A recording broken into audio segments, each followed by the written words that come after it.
Bismillahirrahmanirrahim. Assalamu alaikum, dear students.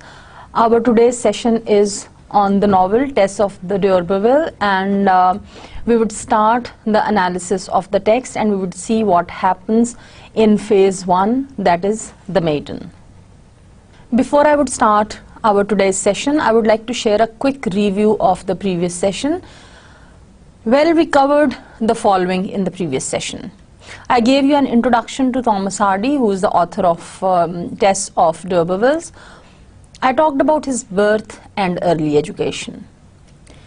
His career as a poet and as a novelist was also discussed. I talked about how he started his career as a poet, then he wrote novels, he tried other genres of literature as well, and finally towards the end of his life he again started writing poetry only because there was a lot of criticism on his novels. Though today he is known more as a novelist than as a poet, he considered himself as a poet. I shared a list of his important novels with you, and then I talked about his influence on his colleagues, on the other writers of his times and those who followed. In that session, I also discussed in detail that how he does not completely break away from the tradition of the Victorian novel, and he also does not completely submit to the new traditions that were emerging. So he serves as a connecting link or as a bridge between the two traditions, and it was he who paved the way for the modern novelists in English. With that, I moved on to an introduction to the novel Tess of the D'Urbervilles itself. I provided you some details about its genre, and if you can recall, I said that it can be called a tragedy and it can also be called a pastoral, for the simple reason that it has the rural countryside background as its setting. I talked about the setting of the novel as well. I also talked about why this setting was selected by Hardy. Firstly, because this is the common setting that he liked to introduce in his novels, and secondly because it suited the set of characters that he presented and the themes that he introduced. Times and religion with reference to Hardy and his novel Tess, they are very, very important. His religious views and his views regarding the changes that were coming through the times, and they are very crucial to the understanding of this novel, so I discussed all those with you as well. Towards the end of the previous session, I talked about important themes of the novel Tess. And finally, I introduced you to important characters of the novel, so that before you start exploring the text, you could have some basic knowledge about these characters. As far as today's session is concerned, we will start phase 1 of this novel. We will cover chapters 1 to 11, which implies that we would finish phase 1 because it has 11 chapters. In doing so, we will cover the following aspects. We will explore the text of these chapters. We will explore related themes. We will discuss the development of characters, and we would critically analyze the selected parts of the text with reference to these characters and their development, and also with reference to the themes.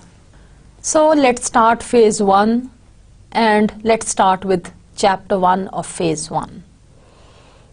We are introduced to John Durbeyfield, the father of Tess. He is a middle-aged peddler living in a village. On his way home to the village of Marlet, he encounters an old person who surprises him by addressing him as Sir John. When Durbeyfield asks the parson why he greets him in this manner, the old man, Parson Tringham, claims to be a student of history. And he answers that he recently learned that he is from the D'Urberville lineage, descended from Sir Pagan D'Urberville, who fought with William the Conqueror. He tells Durbeyfield, that is John Durbeyfield, that if knighthood were hereditary, he would be Sir John. The D'Urberville family is now extinct, and the parson thinks of this only as demonstrating how great people face a fall. and another purpose that he had was just to display his knowledge of history. However, ironically, Durbeyfield becomes quite self-important following the discovery. अब उसने तो ऐसे ही person ने बात की थी सिर्फ अपना रोब झाड़ने के लिए, अपने इल्म का रोब झाड़ने के लिए, और ये वाली बात प्रूव करने के लिए कि कैसे through the times you see great people they face a fall and they become, you see, very low class people. But this man, John Durbeyfield, he started taking pride in that, and he started considering himself important. In the previous session when I was introducing his character, I said that he was a daydreamer, so this is one instance of how he started daydreaming about his importance because of his belonging to this particular lineage. He's so very much happy and he feels himself so important that he sends for a horse and carriage to carry him home. Well, as I said in the previous session that I would share a lot of text as we would go through this novel. So here is the opening text of chapter 1. That of course is the opening text of the novel as well. As we would go through this, you would have a kind of flavor of Hardy's writing and his writing style as well. So here goes the text. On an evening in the later part of May, a middle-aged man was walking homeward from Shaston to the village of Marlott in the adjoining vale of Blackmore or Blackmoor. अब ये Blackmore और Blackmoor भी मैं पहले explain कर चुकी हूँ पिछले session में. The pair of legs that carried him were rickety, and there was a bias in his gait which inclined him somewhat to the left of a straight line. He occasionally gave a smart nod, as if in confirmation of some opinion, though he was not thinking of anything in particular. An empty egg basket was slung upon his arm, the nape of his hat was ruffled, a patch being quite worn away at its brim where his thumb came in taking it off. So यहाँ से हम अंदाज़ा लगा सकते हैं how poor he was कि उसका जो हैट जहाँ से उसको हाथ से वो अंगूठे से उतारता था पकड़ के वो घिस गया हुआ था. Presently he was met by an elderly parson astride on a grey mare who as he rode hummed a wandering tune. Good nighty, said the man with the basket. Good night, Sir John, said the parson. The pedestrian after another pace or two halted and turned round. Now, sir, begging your pardon, we met last market day on this road about this time, and I said good night, and you made reply, good night, Sir John, as now. I did, said the parson, and once before that, near a month ago. I may have. Then what might your meaning be in calling me Sir John these different times when I be plain Jack Derby Haggler? The parson rode a step or two nearer. It was only my whim, he said, and after a moment's hesitation, it was on account of a discovery I made some little time ago, whilst I was hunting up pedigrees for the new county history. I am Parson Tringham, the antiquary of Stagfoot Lane. Don't you really know, Durbeyfield, that you are the lineal representative of the ancient and knightly family of the D'Urbervilles, who derived their descent from Sir Pagan d'Urberville, that renowned knight who came from Normandy with William the Conqueror, as appears by Battle Abbey roll. So अब पूरी history इसको बता देता है. Never heard it before, sir. Well, it's sure. Throw up your chin a moment so that I may catch the profile of your face better. Yes, that's the D'Urberville nose and chin, a little debased. Your ancestor was one of the 12 knights who assisted the Lord of Estramavella in Normandy in his conquest of Glamorganshire. So you see, he provides the whole background information. And actually the part of the text that you have read, it gives you a few ideas about what kind of a person the father of Tess, that is John Durbeyfield, was. He started taking pride immediately in what was told, and something that was just casually said by the parson, he takes it too very much seriously. When it comes to discussion points with reference to chapter 1, phase 1, I would say that the opening of the text introduces, number 1, the rural background. You could see John Durbeyfield traveling through this rural area with his basket hanging on his arm. We also come to know through this opening text that characters are from real life and they are living in poor circumstances. Well, I have introduced some of the themes, the general themes of the work in the previous session, and at the outset here we see that Hardy has introduced several themes. These themes will be important throughout the course of the novel. The first theme that is introduced at the very outset by Hardy is that of the theme of unpredictability of fate. This chapter centers on the unpredictability of fate. The D'Urberville legacy demonstrates how the mighty have fallen through mere bad fortune and missed opportunities. Discovery of Durbeyfield's ancestors by Parson Tringham is just a chance. Even meeting with the narrator of this story is a chance.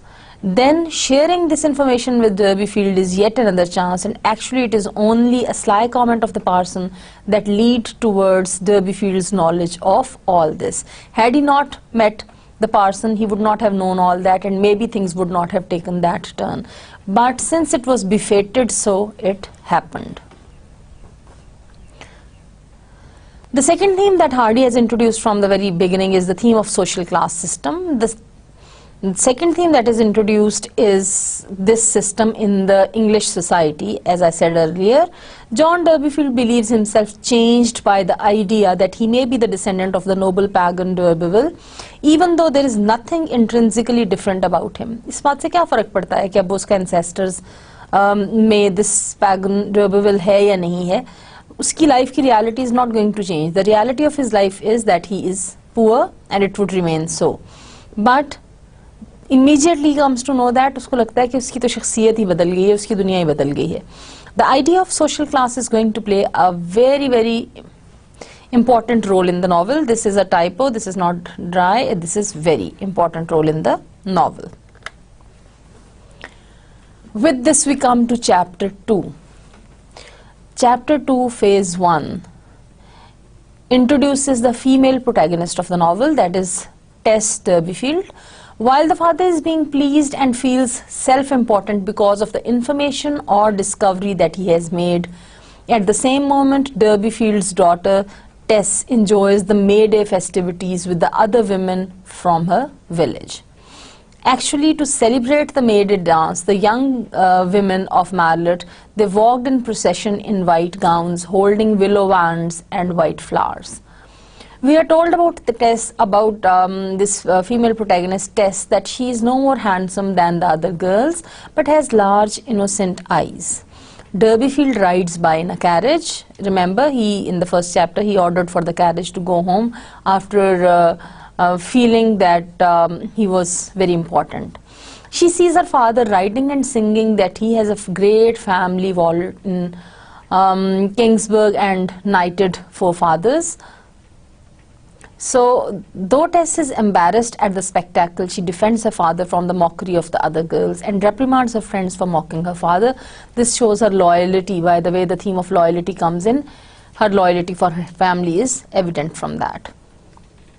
The group of girls anyhow goes to the village green for dancing, the green area where they can dance, where they meet 3 high-born brothers. Tess notices one of the brothers in particular. He's a young man named Angel. Now you know through the previous session that Angel is the male protagonist, Angel Clare. While his 2 brothers want to keep traveling, Angel cannot skip the opportunity to dance with these young women. The girl asks him to choose his partner. As the girls ask this, he chooses a girl other than Tess. They dance for a short time and then Angel leaves, realizing that he's getting late and that he must catch up with his brothers who are already moving ahead quite speedily. As he leaves, he looks back and notices Tess. And as he looks at Tess, he realizes that while the other girls are not looking at him, she is the only one who is looking at him. He regrets his decision to dance with someone else, and anyhow he has to leave. Well, here is some text from chapter 2. It was an interesting event to the younger inhabitants of Marlott, though its real interest was not observed by the participators in the ceremony. Its singularity lay less in the retention of a custom of walking in procession and dancing on each anniversary than in the members being solely women. In men's clubs, such celebrations were, though expiring, less uncommon, but either the natural shyness of the softer sex or a sarcastic attitude on the part of the male relatives had denuded such women's clubs as remained, if any other did, or this their glory and consummation. The Club of Marlott alone lived to uphold the local cerealia. It had walked for hundreds of years, if not as benefit club, as votive sisterhood of some sort, as it walked still. So the outset of this chapter provides us some background of the socio-cultural system, the norms, the values, the women, how they follow the tradition of dancing every year on a particular day with their white dresses, and how they carry this tradition on. The theme of male dominance that I talked earlier in the previous session is also common here, is also incorporated actually here in the text when you look at this part of the text where Hardy says that a sarcastic attitude on the part of male relatives. This reference shows the dominance of the male gender. Anyhow, the banded ones were all dressed in white gowns, a gay survival from old-style days when cheerfulness and Maytime were synonyms, days before the habit of taking long views had reduced emotions to a monotonous average. Their first exhibition of themselves was in a processional march of 2 and 2 round the parish. Ideal and real clashed slightly as the sun lit up their figures against the green hedges and creeper-laced house fronts. For though the whole troop wore white garments, no two whites were alike among them. Some approached pure blanching, some had a bluish pallor, some worn by the older characters which had possibly lain by folded for many a year. पुराने वाले कपड़े जो हैं वो संभाल के रखे हुए निकाल के उन्होंने पहने हुए, inclined to a cadaverous tint and to a Georgian style. In addition to the distinction of a white frock, every woman and girl carried in her right hand a peeled willow wand and in her left a bunch of white flowers. So this is the tradition, this is the custom. The peeling of the former and the selection of the latter had been an operation of personal care. अब कैसी होगी वो शाख जिसको उन्होंने पील किया हुआ है, कैसे फूल होंगे, ये अपनी अपनी सबकी choices हैं. The text continues. Here is some more text. The young girls formed indeed the majority of the band. So we come to know that most of the girls in the group are young, and their heads of luxuriant hair reflected in the sunshine every tone of gold and black and brown. Some had beautiful eyes, other a beautiful nose, others a beautiful mouth and figure. Few, if any, had all.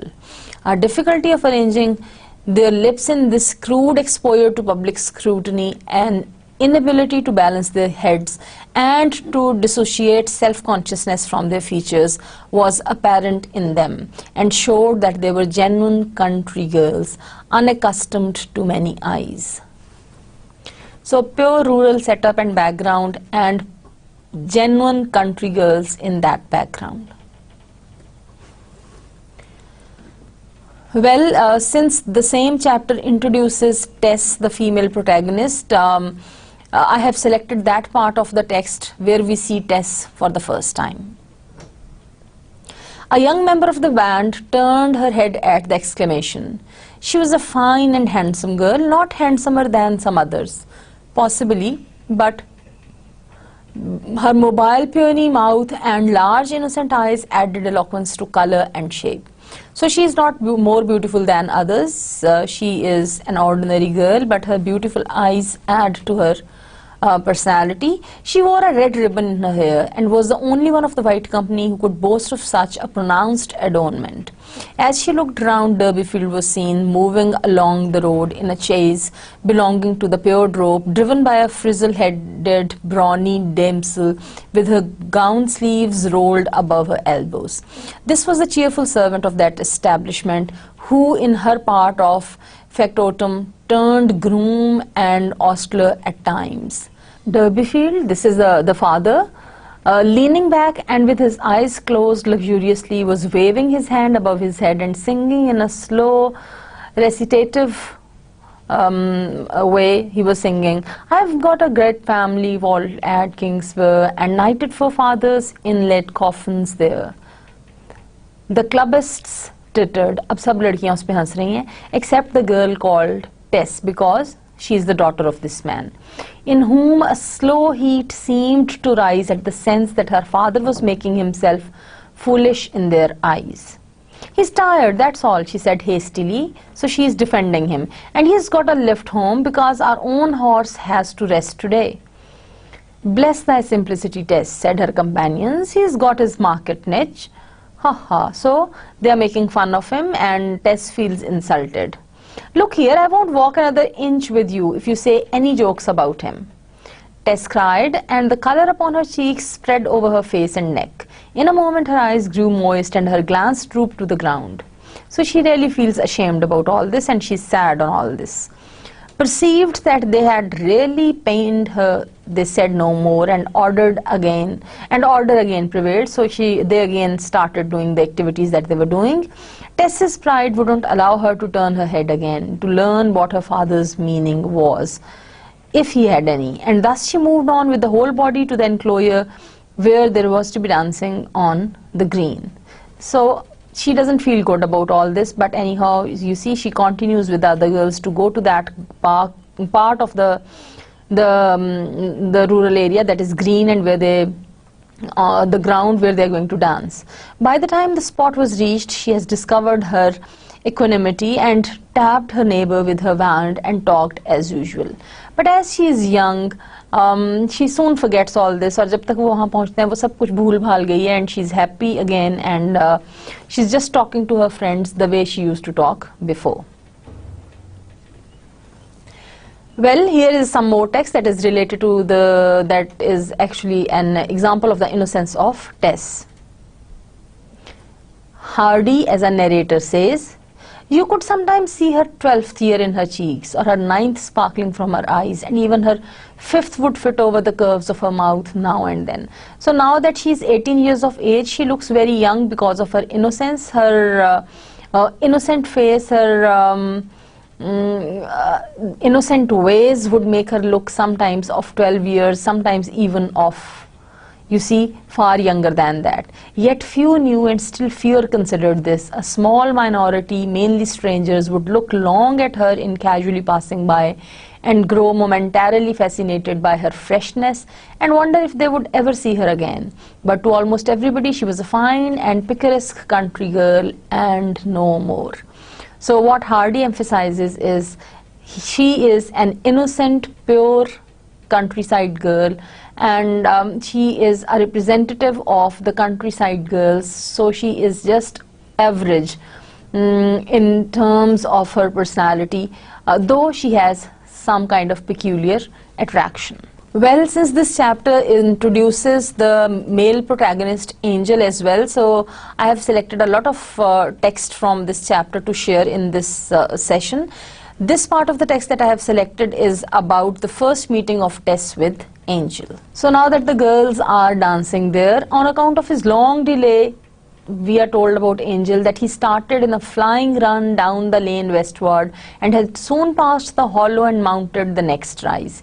He had not yet overtaken his brothers, but he paused to get breath and looked back. He could see the white figures of the girls in the green enclosure whirling about as they had whirled when he was among them. So he has just finished his dancing with these girls. Remember, he was moving with his two brothers. They stopped there. He danced with one of the girls other than Tess. Now they are just leaving. His brothers have already left. He is just being fast to catch them up. And as he does so, when he pauses to get breath, he looks back, and what he notices is that they seemed to have quite forgotten him already. लड़कियां फिर अपने dance में लग गई हैं, उसको भूल भाल गई हैं. All of them except perhaps one. This white shape stood apart by the hedge alone. From her position he knew it to be the pretty maiden with whom he had not danced. Trifling as the matter was, he yet instinctively felt that she was hurt by his oversight. He wished that he had asked her. He wished that he had inquired her name. She was so modest, so expressive. She had looked so soft in her white thin gown that he felt he had acted stupidly. However, it could not be helped, and turning and bending himself to a rapid walk, he dismissed the subject from his mind. And he leaves. So this first meeting is a very cursory group meeting of Tess's friends with the stranger Angel, and we do not see any one-to-one interaction between Tess and Angel. It would be quite later in the novel that Angel would again appear on the scene. At this point, none of them knows how very crucial role they are going to play in each other's lives.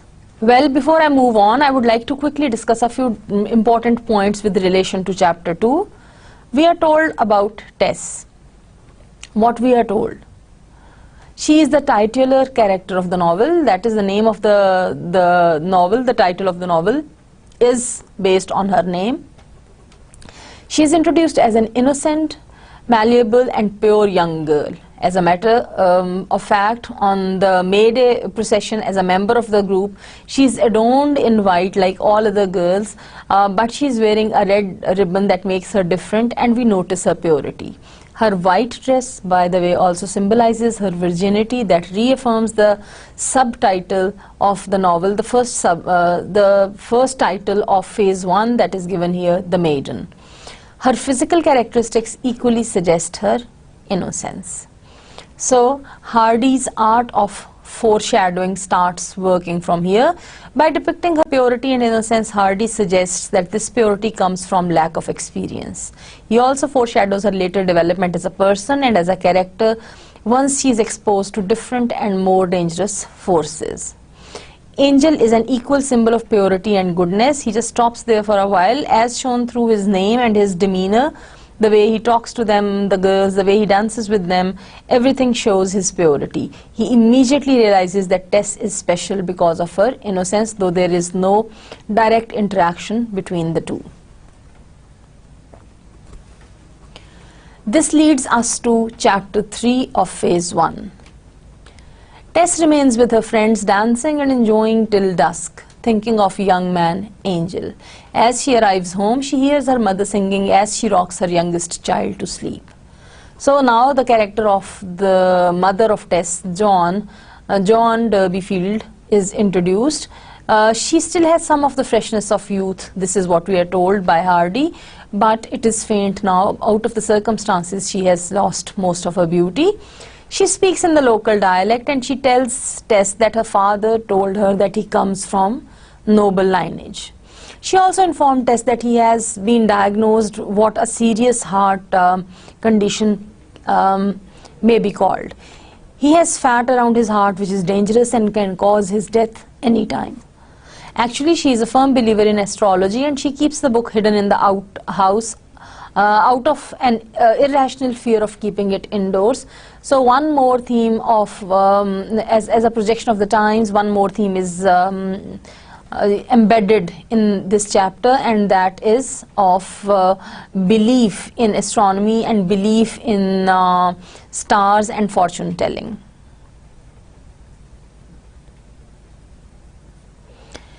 Mr. Derbyfield is not home. As Tess reaches home, she comes to know that he is at Rolliver's, the local inn, and the inn that is a drinking establishment, the only drinking establishment actually in the vicinity. Tess and the family are not surprised to hear of his whereabouts because he is usually found there. So we again come to know something about John Derbyfield, that he is in the habit of drinking regularly. Tess's mother goes to fetch her husband from the inn but does not return. We are told that when she does not return, Tess becomes worried and asks her little brother Abraham to go to Rolliver's, that is the inn, and see why their parents have not yet come back. After waiting for quite some time, when she still does not find them coming back, and when she comes to know that they are not coming home that early, Tess goes after them herself. The sense of responsibility that is one of the themes of the work and that I introduced at the beginning can be seen very much reflected in the character of Tess here. Well, some selected parts from the text are here. The part that you can see right now on the slide is about the impact of the meeting of Tess with Angel. Now that she comes back home, we are told, as for Tess Derbyfield, she did not so easily dislodge the incident from her consideration. She had no spirit to dance again for a long time, though she might have had plenty of partners, but they did not speak so nicely as the young, strange man had done. It was not till the rays of the sun had absorbed the young stranger's retreating figure on the hill that she shook off her temporary sadness and answered her would-be partner in the affirmative. She remained with her comrades till dusk and participated with a certain zest in the dancing. However, soon she comes back to her real world, leaving that world of fantasy. This is the part of the text that brings her back to the reality of her life. The interior, in spite of the malady, stuck upon the girl's senses with an unspeakable dreariness. From the holiday gaieties of the field, the white gowns, the nosegays, the willow wands, the whirling moments on the green, the flash of gentle sentiment towards the stranger, to the yellow melancholy of this one-candled spectacle, what a step! Besides the jar of contrast, there came to her a chill self-reproach that she had not returned sooner to help her mother in these domesticities, instead of indulging herself out of doors.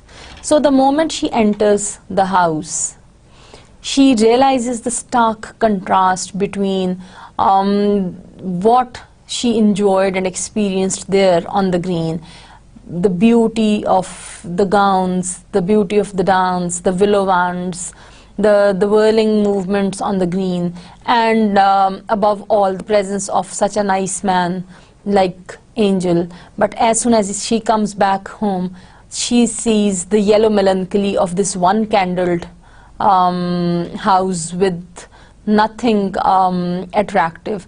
And apart from that, we also notice her sense of responsibility as well as her sense of guilt. That is yet another theme, that why should she delay so much? She should have come earlier to help her mother in doing the domestic chores, instead of being involved in all those outdoor activities. There stood her mother amid the group of children as Tess had left her, hanging over the Monday washing tub, which had now, as always, lingered on to the end of the week. Out of the tub had come the day before. Tess felt it with a dreadful sting of remorse. The very white frock upon her back, which she had so carelessly greened about the skirt on the damping grass, which had been wrung up and ironed by her mother's own hands. So she starts feeling guilty that the frock she is wearing was washed and ironed by her mother just one day before, and she so carelessly had just put the marks of the green grass on its border,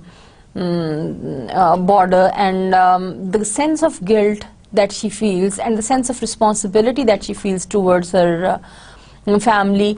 I think this provides us a kind of background to understand the character of Tess, because these are the little things, these are the little, I would say, feelings of, seemingly little, I would say rather, feelings of guilt that would lead towards her making big decisions in the coming times, that would lead towards her victimization.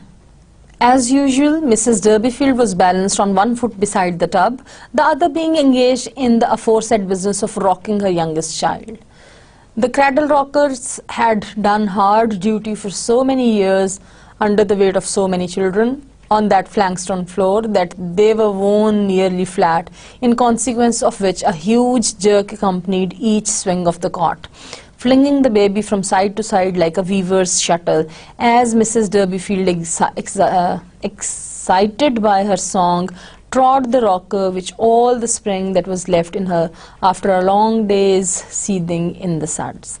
So you see, she is involved in the household chores, she is overburdened with a lot of children, with the job of cradling the child and the washing simultaneously going on.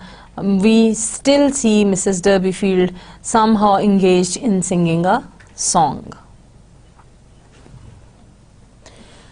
"Where is father now?" asked Tess suddenly. Her mother gave irrelevant information by way of answer. He called to see the doctor today in Shaston. It is not consumption at all, it seems. It is fat round his heart, says. There it is like this. John Durbeyfield, as she spoke, curved a sodden thumb and forefinger to the shape of the letter C and used the other forefinger as a pointer. At the present moment, he says to your father, your heart is enclosed all round there and all round there. This space is still open. Says, as soon as it do meet so, Mrs. Durbeyfield closed her fingers into a circle complete. Off you will go like a shadow, Mrs. Durbeyfield. Says, you mid last 10 years, you mid go off in 10 months or 10 days. So if you remember, when I gave introduction of the mother of Tess, I said that she speaks local dialect. You can notice her accent here, the way she speaks. Tess looked alarmed. Her father possibly to go behind the eternal cloud so soon, notwithstanding this sudden greatness. But where is father? She asked again. Her mother put on a deprecating look. Now don't you be bursting out angry. The poor man, he felt so raffled after his uplifting by the parson's news that he went up to Rolliver's half an hour ago. He don't want to get up his strength for his journey tomorrow with that load of beehives which must be delivered, family or no. He'll have to start shortly after 12 tonight as the distance is so long. So the mother of Tess says कि अभी वो वहाँ पर गया हुआ है to drink. Why? Because he needs to have some strength so that he could drive his cart to supply the beehives. Tess is shocked at this explanation, as we can notice. Get up his strength, said Tess impatiously, the tears welling to her eyes. Oh my God! Go to a public house to get up his strength, and you as well agreed as he, mother. Her rebuke and her mood seemed to fill the whole room and to impart a cowed look to the furniture and candle and children playing about and to her mother's face. No, said the letter touchily. I have been not agreed. I have been waiting for ye to bide and keep house while I go fetch him. I'll go. So the mother plans that she would go and she would bring him back. Well, when it comes to the discussion points with relation to this chapter, I would say the theme of responsibility emerges again. This chapter serves to illustrate the Durbeyfield home life. John Durbeyfield has little respite from her routine work and little help from the rest of her family. Durbeyfield himself spends as much free time as possible at the local bar, drinking there. In fact, one of the few chances for enjoyment that John Durbeyfield has is the opportunity to fetch her husband from Rolliver's. So basically she goes there to have a respite from her work and to assume a position of authority over John where she would be bringing him back. In all this context, we notice that either they do not take responsibility or they are unhappy about this. For example, Joan Durbeyfield proves herself to be as irresponsible as her husband, remaining at the bar when she means to bring him back, and instead of doing that she stays there. We notice that it is only Tess who remains committed and responsible. She alone has a sense of responsibility to know that her family must come home. So after waiting for quite a long time, she decides to go there herself. Another theme, as I have already mentioned, is that of superstitions. Mrs. Durbeyfield's belief in superstitions and her trust in her fortune-telling book demonstrates a strong, perhaps irrational hope in what the future holds. She believes that something good is meant to happen to her and her family, and that it is only a matter of time until it does. So what we come to know about both the parents is that if the father is a daydreamer, the mother also believes too much in astrology and in superstitions, and she uses all this to, in a way, I would say, to shield herself from the harsh realities of life and to generate false expectations about future.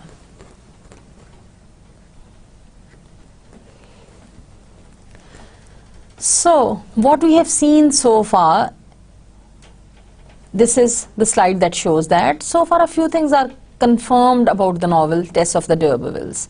Number one, the setting. It begins with a rich, lavish description of the landscape that provides the setting of the novel. This description helps establish the context and feel of the story that is to follow. The novel, as I have already said, is set in Wessex, a rustic and historical part of southwestern England that relies heavily on farming. Part of this information is based on actually Hardy's personal experiences of living in the same kind of area. This area, as we see it, has its own distinct customs, rituals, beliefs and culture, and its inhabitants speak with a noticeable rural accent, as we saw in the case of the mother of Tess. Hardy became well known for the richly detailed description in his novels, which serve as an important function. As Hardy documents and includes many realistic details to present the area more fully, he actually enables us as the readers to enter into the story ourselves in a more concrete and richly imagined way. हमने सब कुछ नहीं देखा हुआ, but we can imagine it is presented in such a way. Actually, Hardy knows the art of pen sketching the whole scene in front of our eyes. What we have learnt about the local rituals and customs is also very important in the understanding of the whole environment and the backdrop. We first meet Tess at an event that marks a holiday from her everyday life. At the May Day dance, all the young women dress in white, carry white willow branches and white flowers and dance with each other. This local custom is at its roots a symbolic ritual of purity and springtime. And we see that it is most of the times it is the young girls who participate in this dance, as in the case of this particular group with whom the protagonist Tess went to dance. Then there is some information about the local setup of social structure in this part of the novel that we have so far covered. Acceptance from a handsome man from a higher social class would mean a lot to them. So everybody wants to dance with the young man Angel, and also for the same reason Mr. Durbeyfield, like these young local women who yearn to escape the poverty and the low social stature and their rural setting has brought to them. We notice in the case of Mr. Durbeyfield as well that his desire to climb the social ladder up is actually reflected in his daydreaming and his way of taking, you see, pride in his lineage in terms of his relationship with the D'Urberville lineage and family.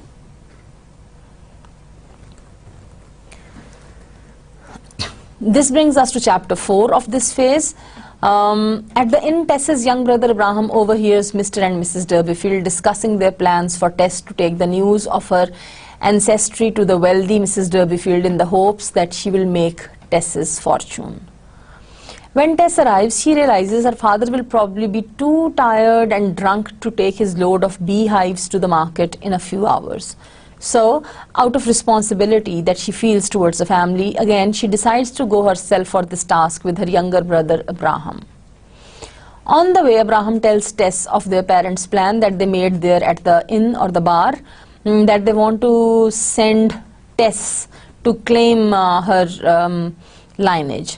Then the topic changes and they start talking about astronomy. Knowing that stars contain clusters of worlds like their own, Abraham asks Tess if those worlds are better or worse than the world in which they live.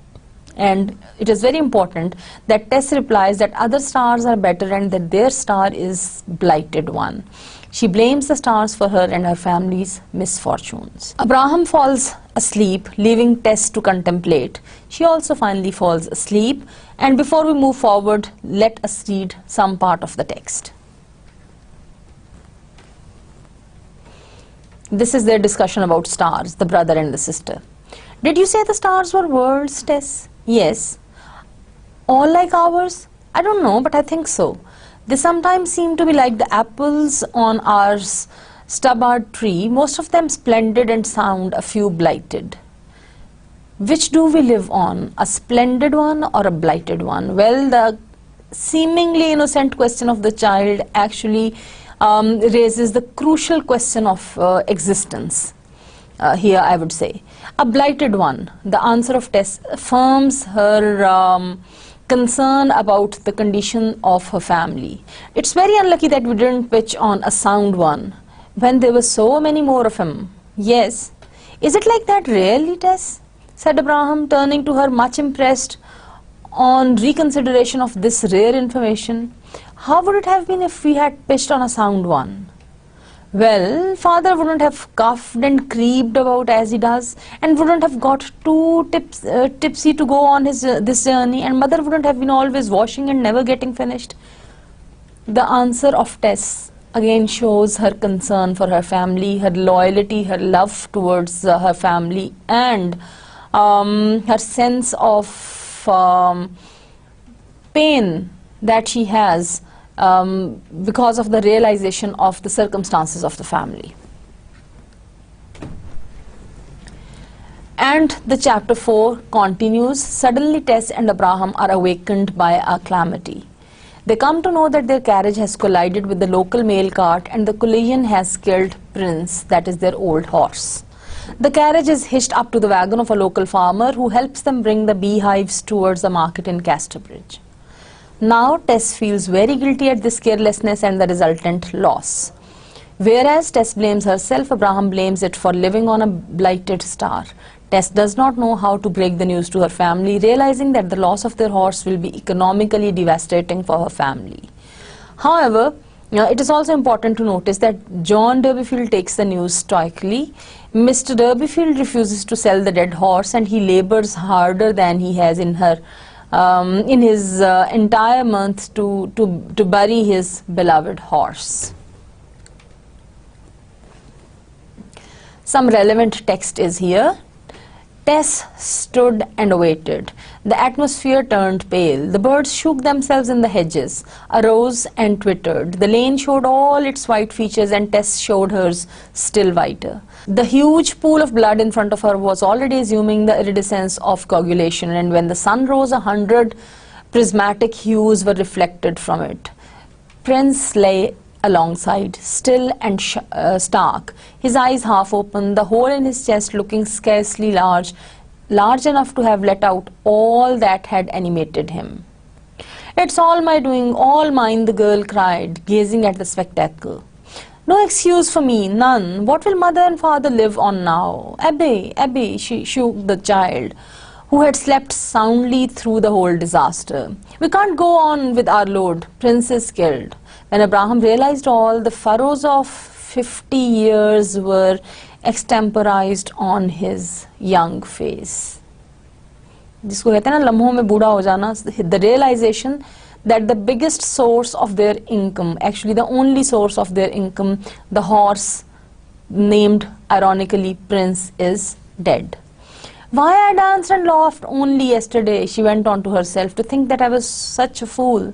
It's because we be on a blighted star and not a sound one. Isn't it, Tess?" murmured Abraham through his tears. The whole description that is given, the detailed description of the killing of the horse, shows Hardy's mastery of painting the picture. And again, we can notice Tess's concern for her family, Tess's sense of responsibility towards her family. We also notice Tess's guilt on what she has done unknowingly. By killing the prince, she has actually put an end to the only possible source of income for the family. Well, here are some important discussion points with reference to this chapter. As far as the role of Tess is concerned, we can see the movement from passive to active. She is not just a passive member of the family anymore. In this chapter, her decision to go to take the beehives to the market herself, we can notice, we would see her as an agent of change. At least her desire to bring change in the economic condition of a family is evident. She is a victim of the sense of irresponsibility. She who is very responsible, now she feels guilty about what she has done by killing the horse. We also come to know that according to the plan of the father and the mother, she is a key to her father's design to regain the family fortune. Theme of cruelty of fate emerges again. Hardy returns to the idea of the cruelty of fate in this chapter, and discussion between Tess and Abraham concerning the stars. And then I would say also the accident of Tess's horse and its death, it shows that clearly. The accident. Tess's reaction to the accident is ironic, for Tess believes herself responsible for an event for which she had no control. She tried to be of some help, but it turned out to be a disaster, and she feels very, very guilty about all this. This brings us to chapter 5, phase 1. John Derbyfield tells Tess about Mrs. D'Urberville living on the outskirts of the chase, and tells Tess that she must go and claim kinship and ask for help. As Tess feels guilty over the death of their horse, she agrees with her mother's plan to send her to Mrs. D'Urberville. When she arrives, to her surprise, she does not find the crumbling old mansion she expects. Rather, she finds a new and fashionable home there. She meets Mrs. D'Urberville's son, Alec. So, the villain is there, who is attracted by Tess's beauty. He agrees to try to help her. However, he says that his mother is unwell, and he does not allow Tess to see his mother. Alec also shows her the estate, and he promises that his mother will find a berth for her, will find some place for her, and he tells her not to bother with the Derbyfield name, but she says she wishes for no better. Well, when we look critically at this chapter, there are some important points. The death of the prince, the Derbyfield's horse, leads Tess to surrender to the, look at the spellings please, this T is a typo in surrender. So she has to surrender to the will of her parents to go to D'Urberville's and beg them for financial help. So the theme of fate comes in. However, the main purpose of her mother is to send her there to find a suitable husband. She typically thinks that she should find a suitable match and get married. Her mother wants her to marry a gentleman who will provide not only for her but for the Derbyfields. It is this aspect of the visit to the D'Urbervilles that disturbs Tess most and indicates her innocence. This introduces the theme of sexuality and innocence that will continue throughout the novel. At this point in the novel, Tess represents all this. She is unaware of her attraction and thus cannot perceive the danger that she may face in meeting Alec. This brings us to chapter 6 of phase 1. When Tess leaves Trantridge Cross to return home, her fellow travelers in the van remark about the roses that beautify her. Now, for the first time, she is aware of her own attraction. Anyhow, when she returns home, she finds a letter. It is from Mrs. D'Urberville offering her a job. Mrs. D'Urberville stated that Tess's services would be useful to her in the management of their poultry farm. Tess doesn't want to go there, so she looks for other jobs closer to home, but she cannot find anything, and again we see fate at its work. Later, Alec D'Urberville visits the Derbyfields to see whether Tess was coming to their place or not. Mother of Tess, John Derbyfield, thinks highly of Alec. She is very much impressed by this handsome man, and she thinks of him as a handsome man and assumes that Alec will marry Tess. But Tess tells her father that she doesn't like Alec. Hoping to earn enough money to buy a new horse for her family, Tess accepts the D'Urberville's job and decides to go back to Trantridge. On the other hand, her mother wants her to go, assuming that she will marry this man soon, for she has been discovering matches for her daughter since she was born. Now, coming towards some critical discussion points with reference to this chapter, I would say that Tess is a pawn of others. She is just a pawn in the hands of others. She is just a puppet, and the strings are moved by others. For instance, her mother wants to use her daughter specifically to make romantic matches in hope of raising her status as well as the status of her family. She forces her to go to Alec's place as she wants to find a gentleman for her. It also indicates the social setup and the norms. John Derbyfield, the mother, is manipulative in a way, but it also indicates the lowly state in which Tess's mother lives. So somehow out of the circumstances she has to do that. The only hope and possibility for her to raise her status is only through the marriage of her daughter.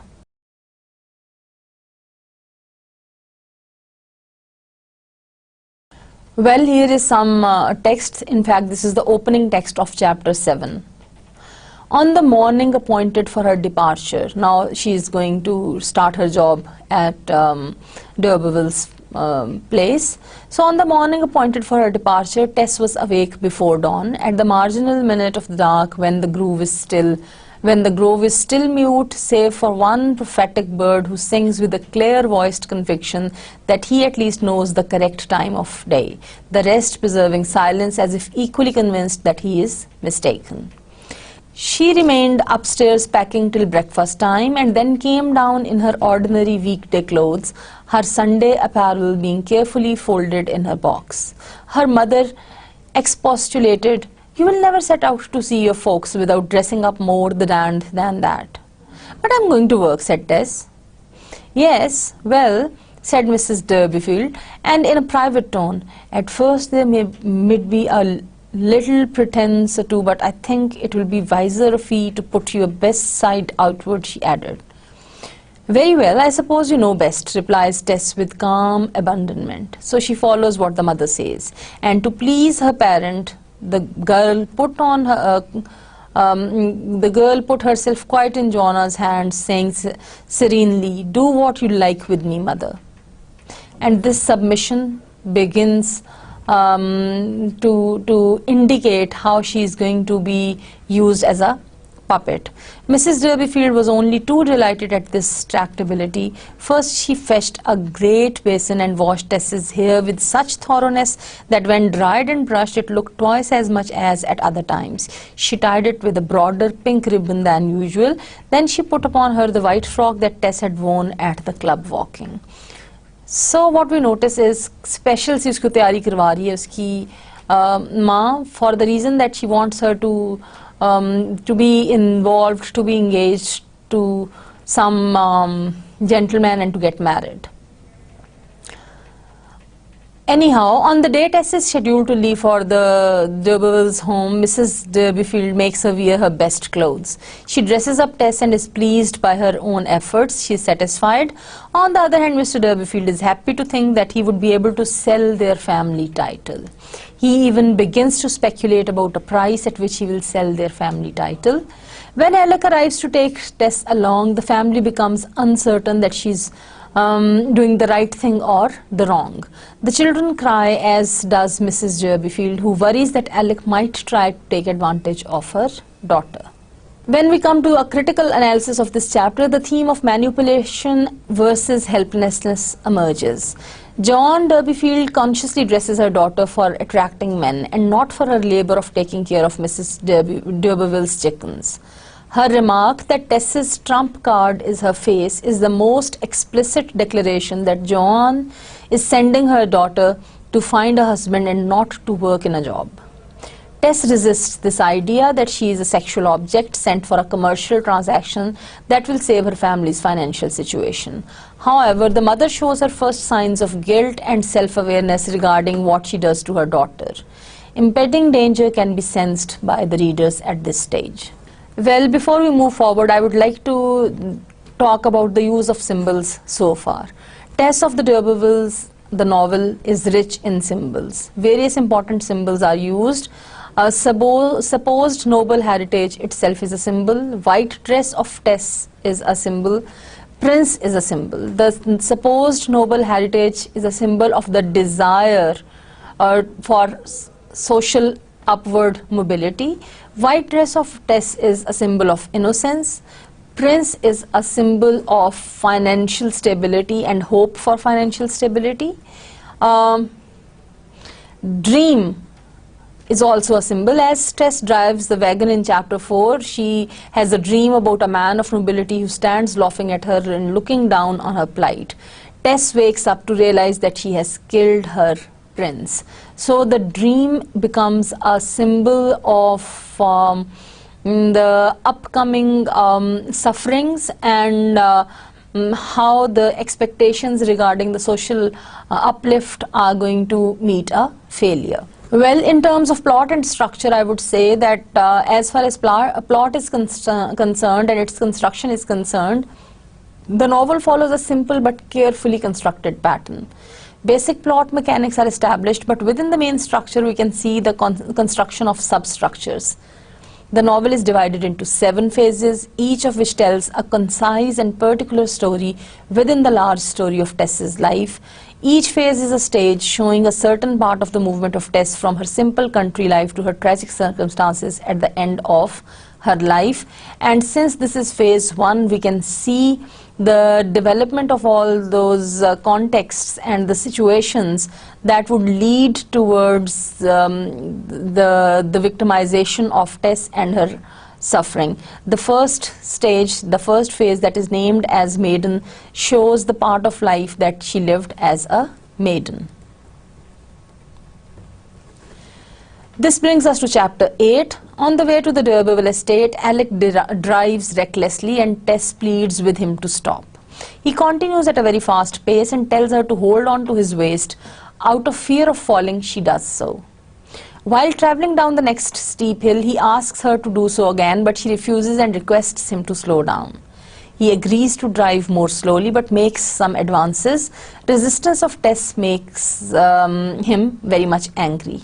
They argue on this. She says that she thought that he would be kind to her as her kinsman. He calls her rather sensitive for a cottage girl. This is a stark criticism, I would say, and calls her an artful hussy. Anyhow, Tess finishes the journey on foot. The theme of social status emerges through this chapter. Alec's reprimand of Tess as rather sensitive for a cottage girl serves to shatter the idea that Tess may marry a gentleman. As Alec observes, despite her distant family connections with him, Tess is of such lowly birth that she may consent to be the mistress of a gentleman, but not his wife. This leads us to chapter 9. The next morning, Tess meets Mrs. D'Urberville, that is the mother of Alec, for the first time and discovers that the old woman is blind. Tess is surprised by her lack of appreciation for Tess's coming to work for her. Mrs. D'Urberville asks Tess to place each of the fowls on her lap so she can examine and pet them. Thus, Tess begins to care for the birds in Mrs. D'Urberville's poultry house. She, that is the mother of Alec, tells Tess to whistle to her bullfinches every morning. Tess agrees, but later on she is unable to blow any whistles. Alec agrees to help her remember how to do so and gives Tess a lesson to perform this job. Repeated interaction with Alec removes Tess's original shyness towards him. One day when Tess is whistling to the bullfinches in Mrs. D'Urberville's room while she is absent, Tess hears a rustling behind the bed. Alec has been hiding behind the curtains. When it comes to critical analysis of this chapter, I would say the theme of social status continues. Tess's first meeting with Alec's mother further affirms the place of Tess back to her original place in the social order. The mother of Alec, Mrs. D'Urberville, is impersonal and she treats Tess as a mere rural servant girl and not as a relative. Actually, she even doesn't know that Tess is a distant relation. Being manipulative, Alec has not told his mother. This means that Alec has not told this to his mother about their relationship with Tess. This also indicates the future intentions of Alec. This brings us to chapter 10 of this phase. The village of Chapteri demonstrates a particular levity. People indulge in the pleasure of drinking, rather they drink hard. It is customary to visit Cheseborough, a decaying market town several miles away, to drink and have fun. Tess did not join in these weekly visits. However, after several weeks at the D'Urbervilles, she goes to the market. Tess realizes that she likes it and plans to make future returns to this place. Several months later, she goes to the market and discovers that Alec too is there. There she finds a barn where the residents are dancing. Tess does not abhor dancing, but she did not want to do so, for the movement of the dancers grew more passionate. That evening, she waits for some friends to walk her home and declines Alec's offer to take her home. When her friends are ready to leave, Tess finds that some of them are drunk and that they state and they express their anger over Tess's winning all of Alec's attentions, and they express their jealousy on that. This leads to an unpleasant situation of a quarrel. Suddenly, Alec appears on his horse. Again, I would say fate plays its role that Alec appears there. And to avoid any further unpleasant happenings, Tess finally agrees to let him carry her away, though initially she didn't want to do so. Issues of social class continue through this chapter as well when it comes to a critical analysis of it. I would say throughout this chapter, Hardy places Tess d'Urbervilles as an outsider among the working class labourers. With them, she is out of place. Her status is evident even to Cardarch, with whom she had an unpleasant situation, who immediately notices when Tess laughs and ignores the others. While Tess is simple and innocent, when she is confronted by Car, she appears as strikingly out of place among the others. And Car provides a stark contrast to Tess, as she is a vulgar woman who is ready to quarrel. If the previous chapter emphasized that Tess is not a member of the upper class, this chapter actually disputes this idea and presents the idea that actually she does not completely belong to the lower class as well. This leads us to chapter 11. Tess admits to Alec that she is much obliged to him. Alec lets the horse wander off the path and deep into the woods, where he tries to convince Tess to take him as a lover. Alec continuously makes advances that are refused by Tess. She finds that Alec has prolonged the ride home and they are now in the Chase, the oldest wood in England. अब वो जंगल के इलाके में है. Tess calls him treacherous and asks him to let her down so she may walk home. He agrees to let her walk home only after he finds a nearby house and ascertains their distance from Trentridge. He gives Tess his coat and goes to look for a landmark. Still trying to win her favor as a lover, he tells Tess that he has bought her father a new horse. When he returns, Tess is asleep, and Alec uses the opportunity to take advantage of her. Finally, Alec is successful in seducing Tess. Well, when I comment on this whole phase that has ended up with chapter 11, and I look at the structure of this phase, I would say that role of chance is very, very important. Structurally, the main plot follows a linear progression depicting the direct progress of Tess's life from the time her father learns of their noble heritage to her falling prey to Alec d'Urberville's advances. This event is truly a catastrophic event, as in Victorian England such encounter would bring bad name to a woman. Irrespective of the fact whether she does a sin or she is sinned against, she just is a victim of that sin. The traditional Victorian society would always blame the woman. Thus, Tess's fall can be seen as a direct result of her father's discovery of their noble descent. Tess is sent to take advantage of the familial connection, but instead Alec takes advantage of her. The plot is built around many unfortunate coincidences and chances, and the role of fate and chance is very much evident. Through this, actually Hardy conveys his philosophy.